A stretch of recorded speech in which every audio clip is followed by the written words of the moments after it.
about to leave, already packing. Come with me, I'm not really asking. We'll get away to a place where we don't know. About to see the world in action, what we can be, life with no distractions. We'll get away, this is what we waited for. Take my hand, we'll make it somehow. We can't miss out. I'm done living life with the lights out. Die with my own doubts. Be free with me. Let's go, let's be free with me.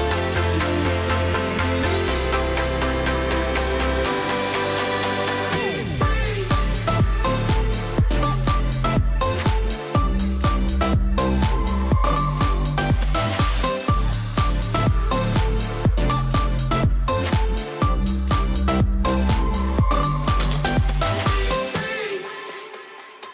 Not looking back, eyes on the freeway, Bonnie and Clyde, a classic cliche. We're on the run, this is what we waited for. Take my hand, we'll make it somehow. We can't miss out.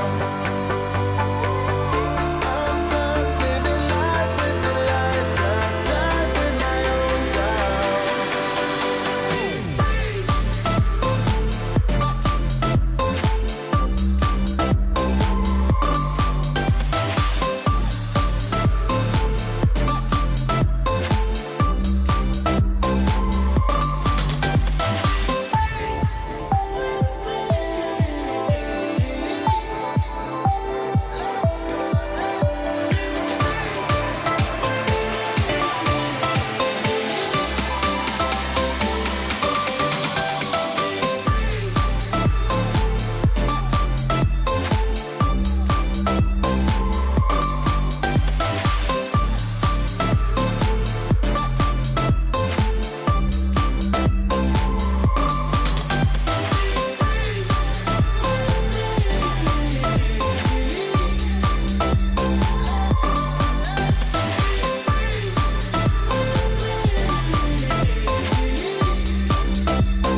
Okay, good afternoon everyone and welcome to the latest, I think this is the 8th in our series of A-Level Economics live revision sessions. My name's Jim and I'm over in the Economics live lounge with Kathy top left, Isabel bottom left and Ollie as well. What's that picture behind you there, Ollie? Is that a picture of Copenhagen? Is it Madrid or was it? No, it's Paris, Jim, it's Paris. Paris! Paris.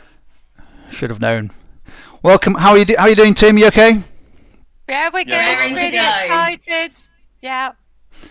Kathy, you were just telling me that you've run this session with some of your students this morning and it was a challenging session, lots to get through, so I guess we're going to have to be going at quite a pace. So I've got an idea. If I think that we're not going fast enough, I've got this, shall I give it a try? I've got this air horn I can play. So if Ollie in particular, if you hear that sound, it's time to move on to the next question, if that's okay. So Kathy, give us a quick flavour for what we're covering and then we'll get straight on with it. Okay, so our session today is all about market failure. We've got some really fab activities, really just to test where you are across the whole part of the specification. My pupils, when I did this earlier, really enjoyed it. So I hope everybody else here is going to as well. Superb. Okay, let's have some fun. Let's go. Fantastic. Am I kicking off with a few warm-up questions, You please, are. Jim? Brilliant stuff. Fantastic. Let's start with this one then. The effect on third parties when producing or consuming a product is known as A, market failure, A, an externality, B, information failure, or a public good. So as usual, it'll be great if we could see some answers in the chat. It makes our lives So much easier and a lot more enjoyable when we can see what you guys think the right answer is. So already got a few coming in. This is fantastic. We love to see this. Quite a few B's to start with. Most people think it's externalities. Give you a couple more seconds. This is going to be quite a fast-paced session today. So Jim, let's start as we mean to continue. What's the answer? The answer is B, externality. Fantastic. So an externality is a third-party effect from production or consumption for which no compensation is paid. Fantastic. Should we move on to question 2, Jim? Brilliant. So next, the idea that one person benefiting from a good doesn't stop other people also benefiting describes what? Non-rivalry, non-excludability, non-rejectability, or the free rider problem? What do we think the answer to this is? I can see a D's already come in. A B. Let's keep those answers coming in the chat if you are comfortable. It's really, really good to see people getting involved. I think we've got the Revision Blast veterans here today. Fantastic. Give you a couple more seconds on this one. You can see some people saying A, some people saying B, some people saying D. So real mix, real mix. Jim, what do we think the answer is? The answer is non-rivalry. Fantastic. So non-rivalry is when one person's consumption doesn't reduce the amount available for others. So if you think about national defence, for example, me consuming the protection of national defence doesn't stop Kathy from enjoying that protection as well. Fantastic. Should we move on to question 3, Jim? Brilliant. A plastic producer releasing polluted waste into a river is an example of a negative consumption externality, positive production externality, positive consumption externality, or negative production externality. Which of those do we think is the right answer? Jim, you are on fire with the clicker today, but when are you not? Let's see a few more answers in the chat. Bloody, I just got a whole flood of them in then. Fantastic. Lots of people saying D, pretty much everyone saying D. Jim, do we agree with the people? Yes, we do. Fantastic. Negative production externality. So that's when the marginal social cost is higher than the marginal private cost. Fantastic. Next slide, please. Last of these warm-up questions. So goods with positive consumption externalities are underconsumed as marginal social benefit is less than marginal private benefit. Marginal private benefit is less than marginal social benefit. Marginal private cost is greater than marginal social cost, or marginal social cost is greater than marginal private cost. Which of those do we think is the right answer? Goods with positive consumption externalities. Example might be someone doing their training to be a doctor, consuming that educational service. Which do we think? Can see a few A's, a few B's, a few C's, a few D's, the whole range. Couple more seconds on this one. Couple more seconds. Oh, a whole flood there. D's, B's, A's. So real mix. Jim, what do we think? The answer is B. So the marginal social benefit is greater than the marginal private benefit. So people actually don't appreciate the societal benefits, the positive externalities of consuming the goods. So that's, yeah, the societal benefit of training to be a doctor, for example. Fantastic. Really, really good start. So I'll hand over to Kathy now. Excellent. Right. I have got 3 bubble quiz questions for you. And if you remember, if you've done this before, I'm going to ask the question and then you have to decide which of the answers are correct. Can be anywhere between 0 and 4. So Jim, can we have the first question, please? So which of these goods are likely to have positive externalities in consumption? Is it none of them, all of them, anywhere in between? So let's have your answers on the chat, please, as soon as you've got an idea. All right.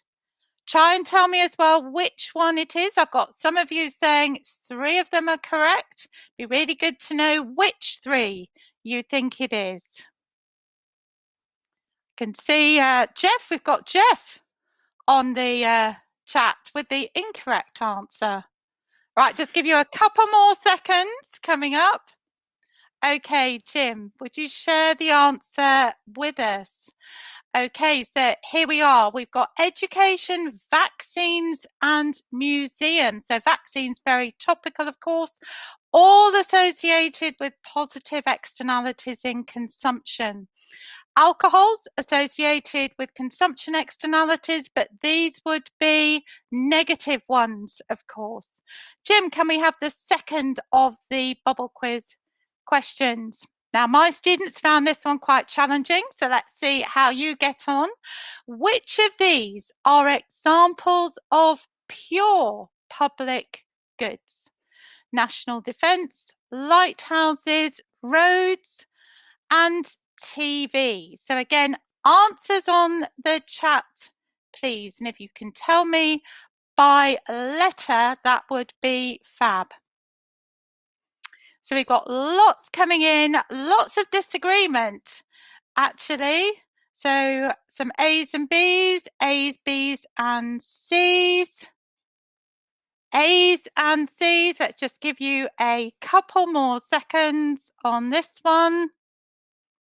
Somebody's trying to give me an explanation as well, and that's absolutely fab. I'm really, really pleased to see that.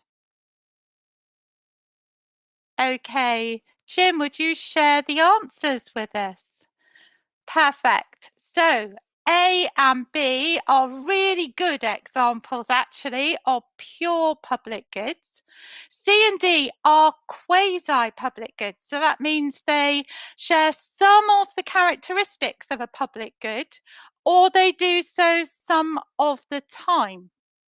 So roads, for instance, are non-rival sometimes, but the minute you get congestion on them, they become rival. And there are some roads that we pay for as well. TV is a perfect example of where technological progress has meant that some goods such as Sky, for instance, or Netflix, we pay for these. They are excludable. Jim, can we have the third and last one of the bubble quiz questions then, please? Which of these sellers is likely to have more information on a product than its buyers?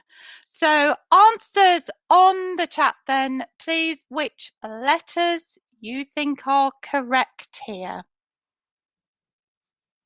Private dentist, used car salesman, pension providers, or private landlords?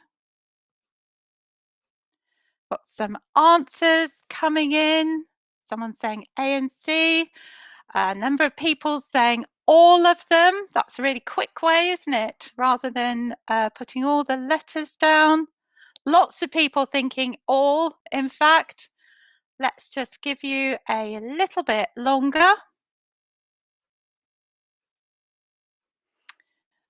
Okay, Jim, would you share the answers with us? And those of you who said all are absolutely correct. If you've not seen it, the Tim Harford used car salesman little clip is a perfect example of what can happen when you have this type of asymmetric information. Right, Jim, can we move on then, please? Because I've got 3 trickier multiple choice questions coming up now. So question number 1. The welfare loss caused by ignoring negative production externalities is represented by, is it A, Y plus Z, B, W, C, W plus Y plus Z, or D, X plus Y? So answers on the chat when you are ready. These are quite tricky. I think it's very easy to make a mistake on this. So let's see how people are getting on. Lots of answers coming in, some A's, lots of B's. Let's just wait and have just a couple more. Again, seems to be split very much between A and B. Okay, Jim, would you like to reveal the correct answer? And it is B. Now, there's a couple of sort of top tips for getting these welfare triangles right. So what I always tell my students to do is to draw a column between Q1 and QE. That's the range that you're looking over. Then mark in the marginal social cost and the marginal social benefit, and that will map out your triangle for you. The tutor to you sort of cross-check that you've got this right is if you've got it right, the triangle will be pointing at the socially optimal level of consumption, which is Q1 in this case. So, Jim, can we have the next question then, please, which is a very similar type of question. So you could have a go at trying out my top tips then. The area of potential welfare gain from moving from the private to social optimal level of consumption is given by, is it A, Y, V, Z, B, V, W, Z, C, X, V, W, Z, or D, X, V, Z? So let's have answers on the chat then. So some super speedy people have already got their answers on here. So that's excellent. Let's give you a little bit longer. Some people so sure they're putting their answer in several times over. It's really, really good to see so many of you giving this a go. So important to try. All right then, Jim, I'm mindful I don't want to get the buzzer for talking for too long, and the answer here is D. So you can see again that the triangle is pointing towards the socially optimal level. So the socially optimal level will be where MSC equals MSB. Right, I've got one more question coming up then. Quite a tricky one, this one. A government imposes a tax in response to the overproduction of a product with negative externalities in production. Which area represents the tax revenue? Is it A, UXYV, B, UXZW, C, XYZ, or D, UXYZW? So let's have answers on the chat as soon as you think you know what this is. And please just be prepared to give it a go. It really, really does help when you're prepared to do that. Helps us and it helps you. So we've got a real variety of answers coming in. In fact, I think I can see some A's, B's, C's, and D's. Right, just give you just a little bit longer. Somebody's so sure it's A there. I can't see it's whizzing past me. I think there's 8 or 9 of them in a row there. Okay, Jim, can you give us the answer then, please? So the answer here is B. It is that rectangle UXZW. So what you need to remember is that the tax per unit is the vertical distance between the two upward sloping red lines. And the key thing you've got to do is to go to the new quantity. So in this case, it is Q1. So you've got Q1 being produced. So that's represented by WZ, and then it is multiplied by the tax per unit. So that gives you the area of that box. Right, that's it from me for this section. So I'm going to hand over to Isabel now for her questions. Right, so we have 2 statements. They can both be true, they could both be false, or just one of them might be true and the other might be false. So it's very easy to know the right answer here, but accidentally pick the wrong option. So you've got to be extra careful. Okay, so we want your answer A, B, C, or D in the chat. So the statement 1, if there is symmetric information in a market and agents are rational, the allocation of resources should be efficient. And statement 2, imperfect information leads to overconsumption of goods with positive externalities. What do you think there? We've got an A and a couple of Bs. Oh, we've still got a mix there. Lottie's gone for B. Sammy's gone for B. Wojtek's gone for B. Anyone willing to step out from the crowd there? Go with a different letter? Okay, it seems we've got a consensus on B. Let's see if those people are right, and they are right indeed. So there's actually 2 things wrong with statement 2. So first of all, positive externalities are usually associated with underconsumption, not overconsumption. But that statement is also confusing information failure and negative externalities, and they might occur in the same goods, and they often do occur in the same goods, but they are different concepts, okay? Externalities, as we've heard, are caused by effects on third parties, but they aren't necessarily caused by the information failure, because agents might have full knowledge of these third party effects, but actually act in that way anyway. Okay, so statement 2 is doubly wrong in that case. So moving on to the next question. You know what to do, read the statements, carefully decide which is true and false, and then select the right option, A, B, C, or D. Let's see what you think. Externalities, negative externalities in production are always worse in magnitude than negative externalities in consumption. And statement 2, national defence is an example of a quasi-public good, as it partially exhibits the characteristics of a public good. Oh, we've got a mix here between B's and D's. Ethan's gone for D. Oh, we've got lots more D's here. George has gone for D. Aisha's gone for D. Jess has gone for D. Serial Dubs, he was here on Tuesday, I think. Hi, Serial Dubs, you got gone for D. Let's have a look. And it is, in fact, D. Okay, so they're both false. In statement 1, that word always should set off some alarm bells, okay? Because in economics, there's very little that is always true. So if you see that word always, you know to be extra careful and extra cautious. And statement 2, we've already heard from both Ollie and Kathy that national defence is a pretty good example of a pure public good. So if you were listening, hopefully, you'd have picked that one up by now. So that is, in fact, D. Back to you, Kathy, I think. No, I don't think so. Oh, my apologies. I don't think I've seen this one. Okay, so sorry about that. My fault. And now I've got to say it quickly too.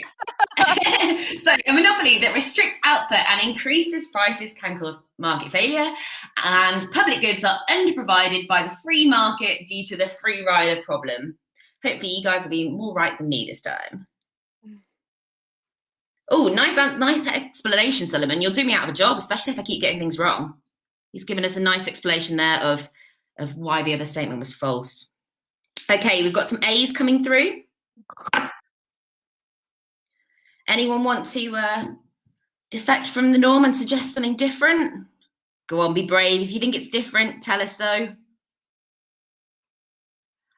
Okay, almost exclusively A's. I don't think I've seen this before where everyone's agreed. Oh, Diep's been brave. Well done. Okay, let's have a look at the answer. It was, in fact, A. So both of those statements are true. Am I right now? Are we moving on to Kathy now? Yay! No, well, we're not actually, Isabel, but I can do this if you want me to. I'm all over the place today. I'm all over the place. Right. Go completely off script. I'll do this because I did it with my girls earlier on. Right, guys. So we got one of these questions here where what you've got to do, look at what's on the screen and put them into 4 groups where they all have something in common. So I want you to put these into 4 groups and think about what they've got in common. So I'm going to give you just a bit of time to do this because there's a lot to read here.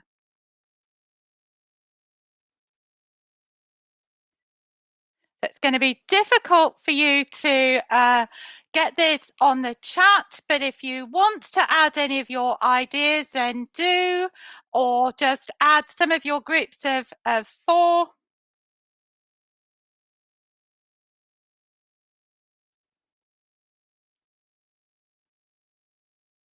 So people are doing that. That's awesome.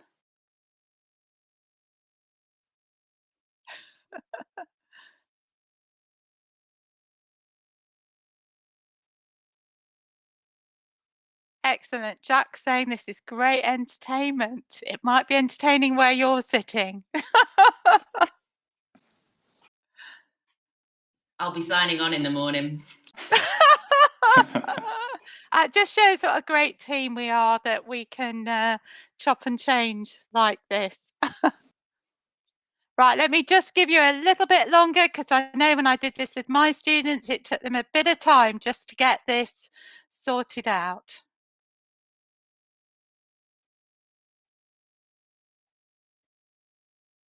Right, lots of people putting some answers on the chat. That's really good.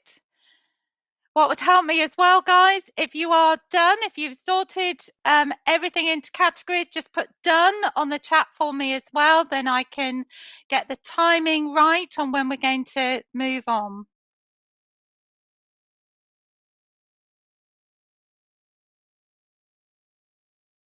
So I'm just going to give you a little bit longer. Really helpful. People telling me that they're done with this. So I'm going to give you just a bit longer, not too much longer. Excellent. Looks like people are pretty well there. Jim, can we have the first group of 4 then?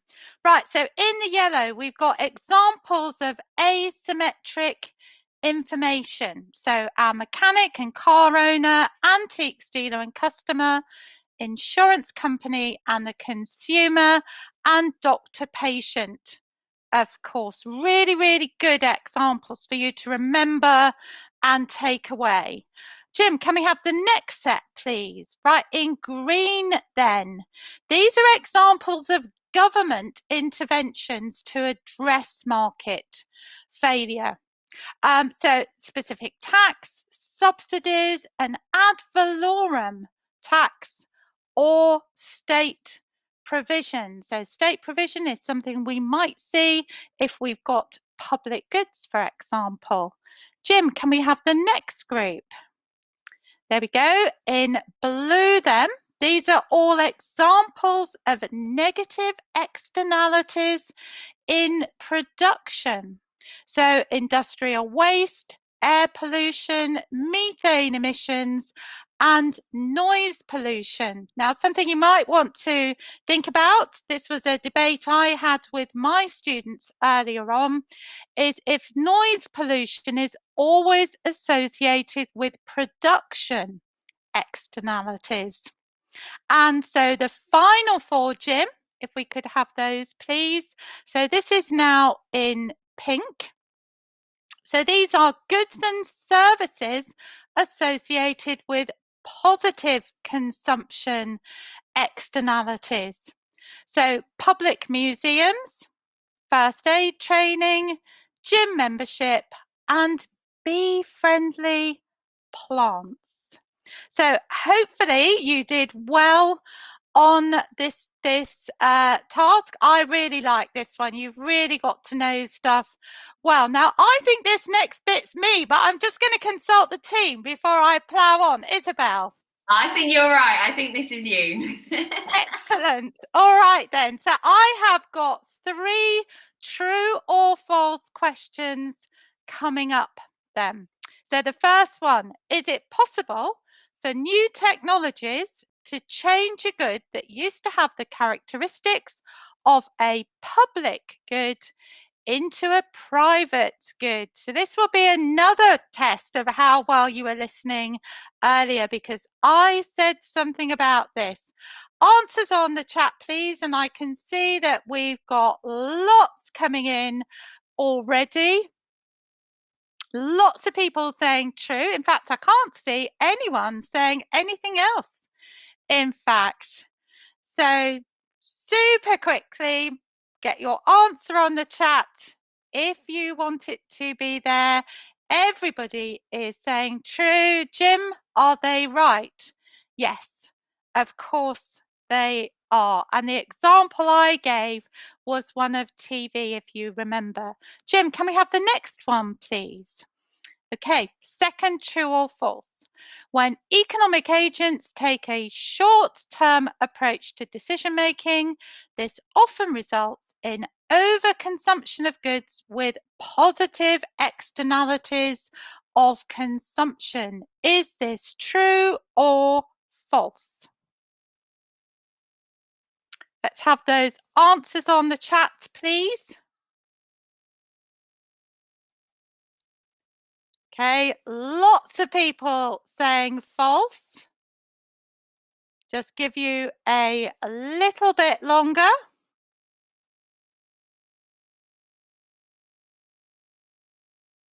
Okay, lots more people saying false. Jim, can you give us the answer, please? And of course, it is false. So one key thing to remember, just so important to have these little rules to sort of self-check yourself. If a good is associated with positive externalities, it's always going to be under consumed.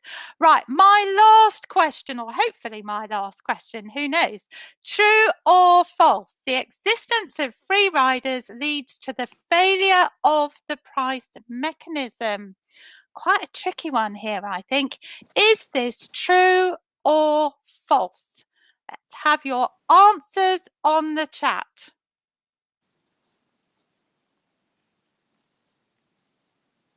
We've got a couple of answers coming in really quickly, or a mix this time between true and false, and answers just pouring in now.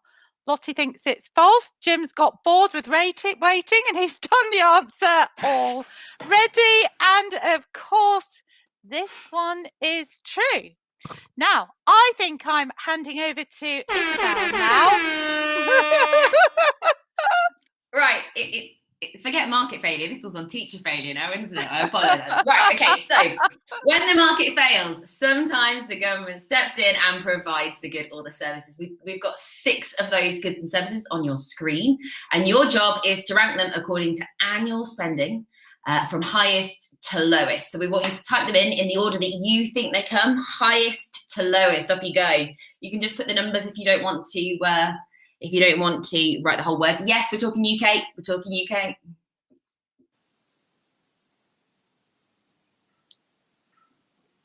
Everyone got this wrong when I did this earlier, Isabel. Everyone got it wrong. So let's see if the chat are better than my students. Oh, we've got one answer. So Jess thinks that national defence comes first. Putting the numbers in order. So Wojtek's gone 453216, which is slightly different from what Arian thinks. Everybody's got slightly different answers so far. Lots of people going for number 4 first. Lots of people going for healthcare first. Lottie's decided that she thinks that education comes first. We'll give you just a couple more seconds on this one. We told you it was going to be fast-paced. Let's take 2 more answers. Okie dokie. Let's have our answers then. So, healthcare comes first, education, then national defence, street lighting, then flood defences, then lighthouse provision. So I think that's 435216. Now, don't forget that these aren't all the categories possible of public spending. For example, pensions isn't on here because it's not necessarily caused by market failure, although in some cases it is. But pensions spending is often about the same amount as healthcare. It kind of hovers around the same number. Okay, I think now, I think we're handing over to Ollie. But who knows? Who knows? I think that's correct as well.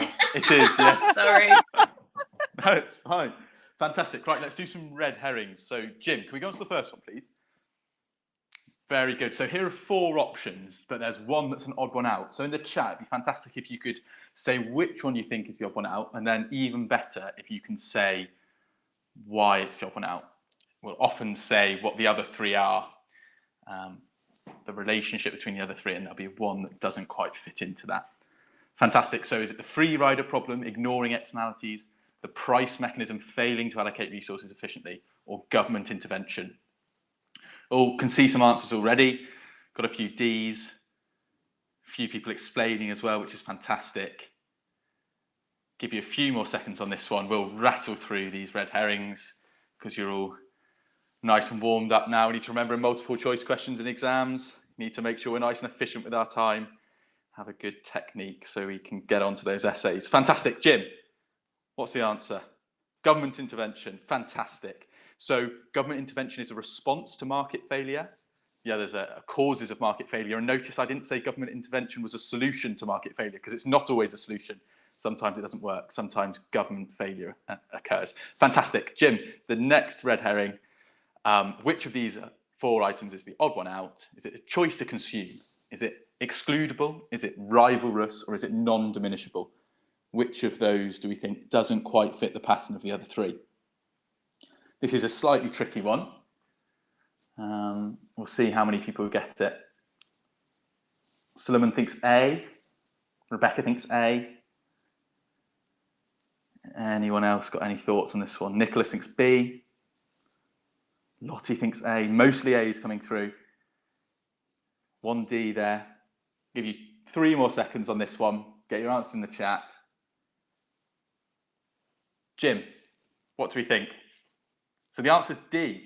So all the other ones are characteristics of private goods. So normally we think of public goods, but actually private goods, they are rivalrous. They are excludable. If I've got a biscuit, I can stop Kathy coming and eating it. So there are I'm lots not of, sure you could. Do you not think? Yeah, so we can choose whether or not to consume public goods. So you can't do that, private goods, sorry, you can't do that with public goods. You can't choose whether or not to consume national defence if you live in the UK, really. So a private good does diminish with someone's use. So if I eat my sausage roll, then someone else can't come and have it after. Fantastic. Let's move on to the last activity. This is a higher or lower. So in the chat, I just want either an H or an L. So which of these things does the NHS spend more or less than the previous amount? So how much does the NHS approximately spend on smoking each year, Jim? So that's 3.6 billion. So the next category, which is obesity, do you think the NHS spends more than 3.6 billion, higher or lower? So you could put more or less, or higher or lower in the chat. What do we think for this one? We'll be pretty quick on this one. James thinks higher, Suleiman thinks lower, Charlie thinks lower.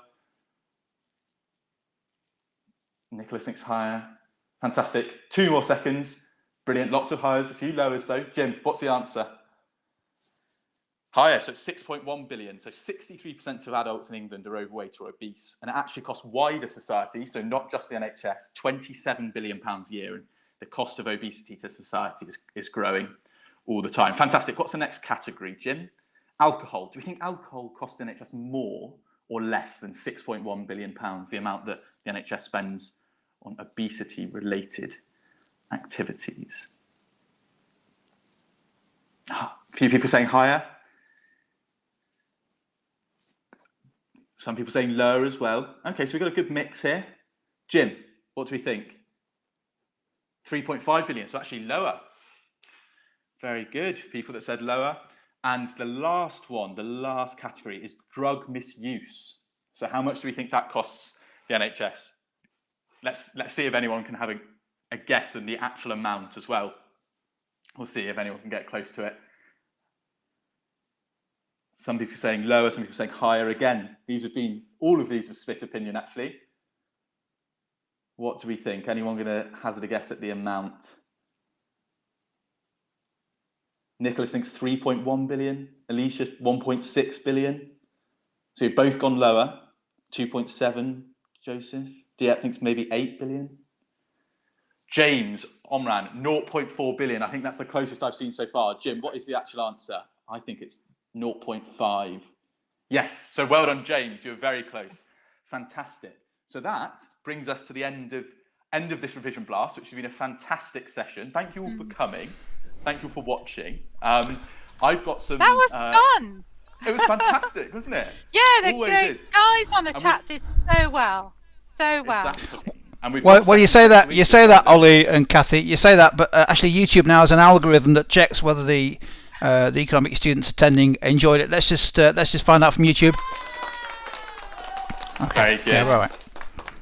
Well, if they want to come back and enjoy more, next week, sorry, Jim, we've got common errors on Wednesday at 2 p.m. So that's going to be a really good one. All those common errors that people make in multiple choice questions and when they're defining things which you really want to avoid in your exams. And then on Friday, potentially the most exciting one, Friday at 2 p.m, the economics in the real world, where we're going to look at loads of examples, which is really great for your application and your general essay writing and your economics knowledge, which would be fantastic.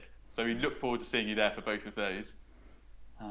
Yeah, that'd be great. I mean, those two sessions are lined up now on YouTube, and I think the other thing we'd quite like to have, maybe in the chat window or in the comments on the YouTube replay when it's processed, is suggestions for what you might like in terms of support with this kind of session as we go forward beyond the return to schools and colleges. Obviously, we found out today, that there is going to be some further assessment and some school-led assessment over the next few weeks and months ahead of June. So hopefully we'll be able to design some sessions similar to this to help you as you complete that part of your studies if you're in year 13, or as you get back into school and college if you're in year 12. So that would be really useful if you could type in some ideas for what you want us to cover. Huge thanks to Isabel, who's on a long-term contract, so she's going nowhere. Kathy and Ollie, if you get a chance, give us a thumbs up for the video. That helps YouTube find this video for other A-level economics students.